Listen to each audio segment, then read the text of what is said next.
Let's see if Gisada Titanium lives up to all the hype.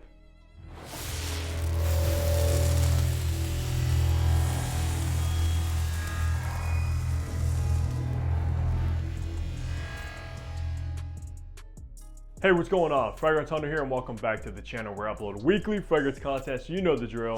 Hit the subscribe button down below, and also be sure to follow me over on my IG page. So today we do have the newest launch from Gisada, and this one is Titanium. Now, this is actually my first introduction to the house. I know they did get a ton of hype with their first initial launches from, I believe, like their ambassador line, if I'm not mistaken.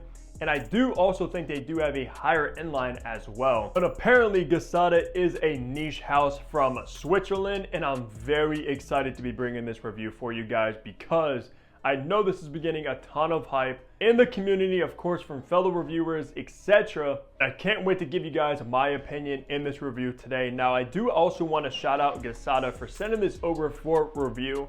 Of course, that's not going to change my opinions on the fragrance.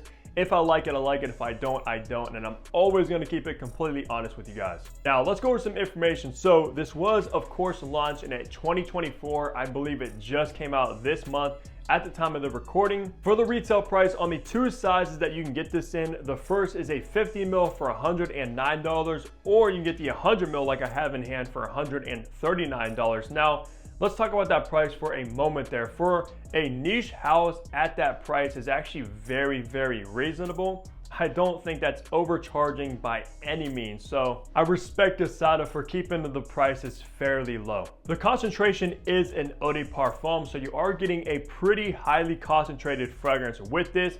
As far as the perfumer goes, I did do some research. I came up short. I'm not sure who exactly created Titanium, so if anybody knows that, leave a comment down below. With all the information out of the way, let's look at the packaging and presentation you get with Titanium now. All right, take a look at the box, which does come in this nice kind of silver platinum looking finish. It is cardboard though. Of course, you have Gisada Switzerland Titanium Eau de Parfum.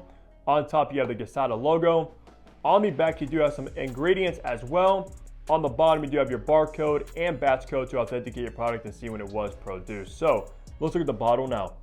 All right, looking at this bottle, and I have to admit right away, guys, this is a very, very good looking bottle. I love the aesthetic going on. It looks very, very high quality. Of course, you have Gisada Switzerland Titanium in this kind of plaque on the front. On the bottom, you do have, I believe, maybe a sticker, or that might be engraved, some information as well as a batch code. Nothing on the back. Then on top, you do have this kind of embossed in this bottle as well, Titanium by Gisada Switzerland with the logo embossed. Nothing inside of the cap, nothing on the atomizers, but this is a very, very strong magnet, so you can't pick it up by the cap.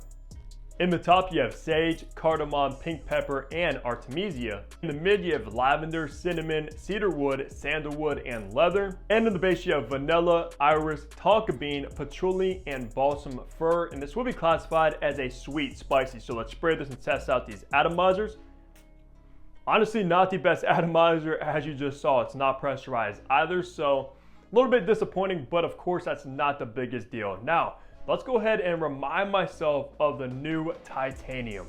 Right away, when you spray this fragrance, you are going to be greeted with this very aromatic sage note that's also pretty metallic. For some reason, it's giving me this kind of metallic vibe from that sage.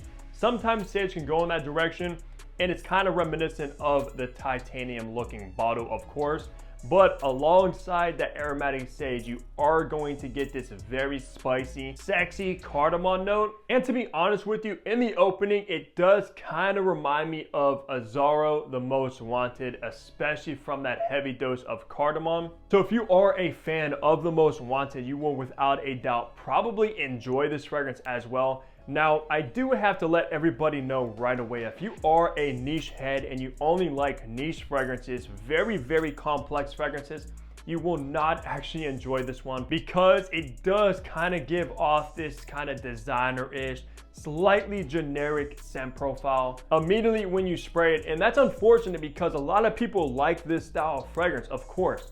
It gets compliments, it smells good. There's nothing really wrong with it, but I can see a lot of people hating on this one just because they're used to very complex, different fragrances. This one isn't really that. And I don't think Gisada was going for that when they made it. And fragrances are extremely subjective to everybody. It's not like I'm reviewing a product where the product sucks or the product's good. Fragrances are different. There's no fragrance in the world that everybody hates. Somebody's gonna like it. I can see a lot of people really appreciating this fragrance for what it is, and it's not even priced like outrageous like a niche house like this. But that's my little rant, guys. I've seen this fragrance has gotten a ton of hate, which of course you can hate on a fragrance, especially if you're like me and you smelled hundreds if not thousands of fragrances, from low end to high end, from not complex to very complex. But I'm reviewing this stuff for everybody out there, for people that aren't gonna like it and for people that are going to like it. So in the opening, like I said, you are gonna get this aromatic sage that's metallic along with a sexy spicy cardamom reminiscent of The Most Wanted by Zaharoff, and maybe a pinch of pink pepper in the background as well to kind of round it off. And when you make your way into the mid of titanium, those aromatic qualities aren't going anywhere because you are going to be greeted with this slightly powdery lavender mixed in with this spicy cinnamon. So through and through, it's a very spicy fragrance with the mix of cardamom, pink pepper, and now that cinnamon, which if you like those spicy aromatic fragrances, I think you will definitely enjoy this one. And then finally make your way into the base. You are gonna get this very sweet, almost kind of bubblegummy vanilla note going on. If you think of like sweet bubblegum style fragrances, of course you probably think of fragrances like from Paco Rabanne, which are like the kings of that bubblegum sweet fragrances. It definitely does go in that sort of a direction, which a lot of people don't like. And that kind of like backtracks us to what I was saying earlier. Of course, niche snobs are not gonna like Paco Rabanne Phantom or Le Male Le Parfum by Jean-Paul Gaultier, which I heard this is a little bit similar to as well. But the majority of people do love those scent profiles. That's why those sell so good at like department stores. This is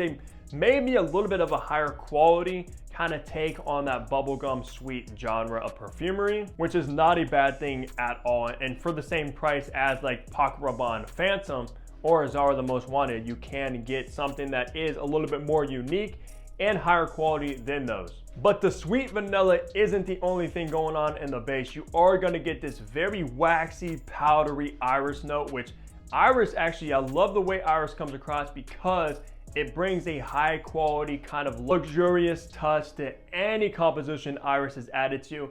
And believe it or not, the iris in here is a little bit reminiscent of like Amouage's Reflection Man, which is also a metallic iris-based fragrance, which this one is sort of in the same category as Reflection Man, which is a very sought-after niche fragrance. I don't own Reflection Man, but I do have a few from Amouage, and I'm a huge fan. Then the finish off the base, you are gonna have this very warm, comforting gourmand tonka bean, which is a little bit powdery, kind of goes perfectly alongside that iris note. Just through and through, a very solid release from Gisada that I can see a lot of people enjoying, and of course a lot of people not enjoying as well. It just depends on who you are. If you only like high quality, complex niche fragrances, you might not like this or appreciate it.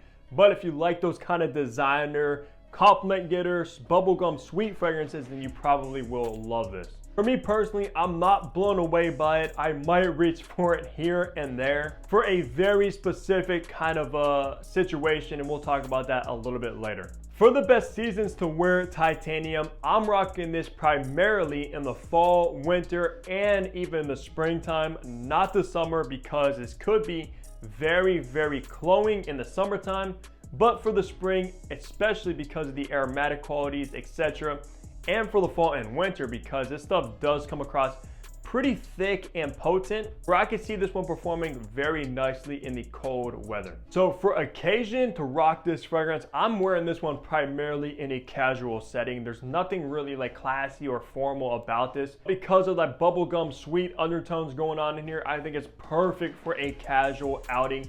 If you're dressing down, maybe hanging out with buddies, but it could also work perfectly on a date night as well too, because of the sexy cardamom. And I think those bubblegum sweet fragrances shine the best in a date situation, or maybe even going out to like a club or anything like that when you're around a bunch of people. This is perfect for. For gender, I think this one does lean on the masculine side. It could possibly come across unisex. If you're a woman watching this and you kind of like maybe aromatic, sexy, sweet, spicy fragrances, you could possibly pull it off, but it absolutely leans on the masculine side of things. And I believe this is targeted towards men as well, because they do have Anthony Joshua as kind of like the marketing guy behind Titanium. And if they would have used maybe Tyson Fury, they would have got some more credit from me. Nah, just all jokes aside, but I am a Tyson Fury fan. Age groups, I think this is leaning on the youthful side at the end of the day. However, it is kind of a bubblegum sweet fragrance that could be worn by somebody a little bit more mature and older in age, where a lot of times that isn't the case. Most of the time, all bubblegum sweet fragrances are always so youthful smelling. This one does have a slight mature edge to it, where it could be worn by a younger guy, maybe in the teens, early 20s, or somebody like 30s and up. So it is pretty versatile when it comes to the age groups. For the performance of Titanium, I got about average performance from it, which means up to that 8-hour mark of longevity, which is good for like a whole work shift. Of 8-hour work shift is gonna get you through, but isn't really a fragrance you're gonna have to reapply or anything like that. It's not necessarily weak, but it's also not a nuclear beast mode fragrance either. Same goes for the projection, guys. It was a moderate projector, which means it does push off of the skin fairly nicely for the first couple hours or so, and then it starts to come a little bit closer to the skin. Do not worry, it's not a weak fragrance at all. People will smell you guaranteed for maybe the first 4 hours or so, but from smelling it, I was expecting a little bit better performance from being in that bubblegum sweet genre. Most of the time, those fragrances are very, very strong, almost too strong for their own good. So maybe this is actually the perfect balance of performance. That's gonna do it for the review of the newest Gisada Titanium. Let me know down below if you tried like maybe the originals like Ambassador. I'm very curious about those, or if you tried Titanium and what are your thoughts. For me personally, guys, I like this one. It didn't blow me away, of course. It is sort of generic smelling, but I could picture myself wearing this one going out to maybe a party, a club, or even a date. I think it will work perfect for. And I'm the kind of guy, I love very complex, unique, like animalic fragrances, but I also do appreciate designers that are good for like compliments and just smell very crowd pleasing and isn't gonna offend anybody. So I just appreciate all perfumery all together. And I look at every fragrance like a work of art. I know not everybody's like that, but I am. But that's gonna do it for the review. Leave a like, subscribe below if you haven't already, and you already know I'll catch all of you back here in my next upload. Take care, everybody.